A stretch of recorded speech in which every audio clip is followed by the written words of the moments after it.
Ելենա Արշակյանի «Ուրիշի ընտանիքը» սերիալում Մագդան պատահաբար նկատում է, որ Նորոյի հեռախոսին զանգ է գալիս։ Էկրանին երևում է զանգողի անունը՝ Էլիզ։ Այդ պահը սառեցնում է նրա ժպիտը։ Մագդան չկարողանալով չարձագանքել, շտապ հարցնում է Նորոյին, ինչի մասին է խոսքը։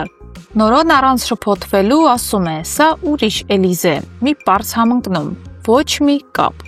Այդ պատասխանը մի պահ հանգստացնում է Մագդային, նա հավատում է կամ գոնե ձևացնում է, որ հավատում է։ Բայց ինչ-որ բան անկասկած մնում է նրա սրտում։ Չանցած շատ ժամանակ Մագդան նորից խոսում է Արշակի հետ Նորոյի մասին։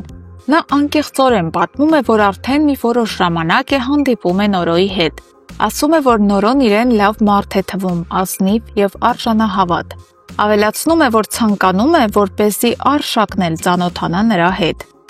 Արշակը տեսնելով քրոջ աչքերում այդ լույսը ուրախանում է։ Նրա համար դա պարզապես ծանոթություն չէ, դա նշան է, որ քույրը երջանիկ է։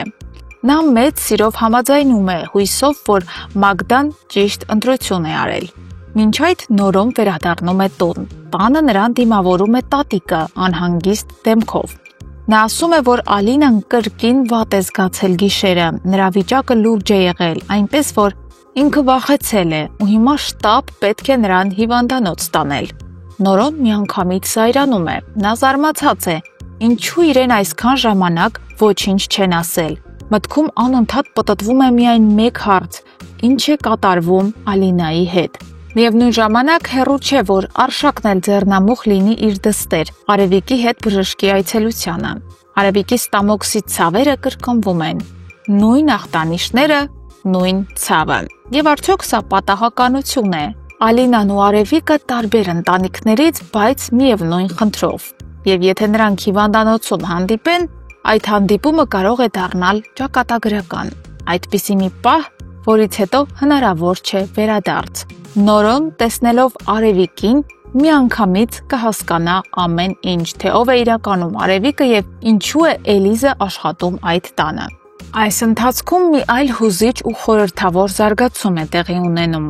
Հասմիկը ստանում է անհայտ համարից հաղորդագրություն։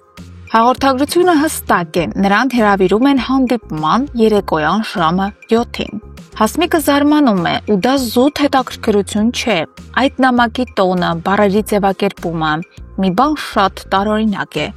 Առանց հապաղելու նա զանգում է Էլիզին, փորձելով պարզել, թե արդյոք նա տեղյակ է։ Էլիզն էլ պատասխանում է, որ ինքն էլ է նման հաղորդագրություն ստացել եւ դեռ չի հասկանում, թե ում կողմից է այն։ Բայց այստեղ սկսում է ամենահետաքրքիր մասը։ Նույն բովանդակությամբ հաղորդագրություն է ստանում նաև Նորոն։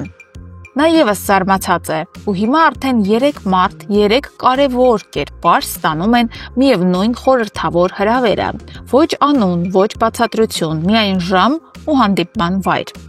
Եվ հիմա հարցն իսկապես ծանրակշիռ է, ով է ուղարկել այդ հաղորդագրությունը։ Առաջին տարբերակը, որ միանգամից գալիս է, Մագդան է։ Նա բավականին հեռատես է, կարող էր փորձել բացահայտել ճշմարտությունը խաղալով խելացի քայլերով։ Բայց մի բան է խանգարում այս տարբերակին։ Եթե Մագդան է նախաձեռնողը, ապա ինչու պետք է հանդիպման կանչեր նաև Հասմիկին։ Հասմիկի հետ նա ոչ մի ուղղակի առնչություն չունի։ Եթե ուզում էր իմանալ ճշմարտությունը, բավական էր կանչել միայն Նորոյին ու Էլիզին։ Այս դեպքում մնում են այլ տարբերակներ։ Միգուցե որևէ նոր կերպար է, որը մինչև հիմա կանգնած է եղել պատմության եզրին, բայց հիմա է որոշել միջամտել։ Արդյոք սա մի փորձ է ճշմարտության պահը բերելու, թե սա ուղղակի խաղի նոր փուլ է։ Հարգելի հետևորդներ, ով է կանգնած այս ամենի հետևում։ Գրեք ձեր կարծիքը այս տեսանյութի ներքևում։